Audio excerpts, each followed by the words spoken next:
আয়োজন কৰিছে? আমাৰ প্ৰতি বছৰে আমাৰ শাস্ত্ৰী নগৰ যি স্থানীয় দুৰ্গামন্দিৰ খেলপথাৰ আছে তাত আমি প্ৰতি বছৰে আমি ভোগালী বিহু উদযাপন কৰোঁ 3 দিনীয়া কাৰ্যসূচীৰে। এনেকৈ যে প্ৰতিবাৰে কিবা নহয় কিবা এটা আৰ্হি লৈ আমি মেজি বা ভেলাঘৰ নিৰ্মাণ কৰোঁ। এইবাৰ আমাৰ মেজিটো যোনটো বনোৱা হৈছে সেইটো 65 ফুট ওখ আৰু আমাৰ ঢোল এটা বনোৱা হৈছে যে 28 ফুট বহল 20 ফুট ওখ হয় এনেকৈ।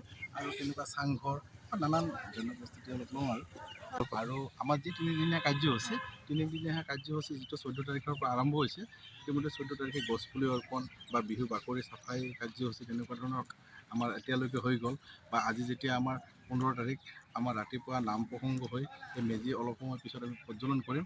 তাৰপিছত আমাৰ যি কণ মাইনাহঁত আছে তেওঁলোকৰ সন্ধিয়া 6 বজাৰ পৰা সৰু বিহুৱতী মৌ কুঁৱৰী এনেকুৱা ধৰণৰ কম্পিটিশ্যন ৰখা হৈছে। আৰু তাৰ নেক্সট আমাৰ 16 তাৰিখে কালচাৰেল প্ৰগ্ৰাম হ'ব। তাত আমাৰ আকাশ প্ৰতিম তাৰপিছত টুইংকেল চৌধুৰী আৰু স্থানীয় কিছু সংখ্যক আমাৰ শিল্পী আছে তেওঁলোকে গান পৰিৱেশন কৰিব। বহুত ধুনীয়াকৈ সাংস্কৃতিক অনুষ্ঠানো হ'ব।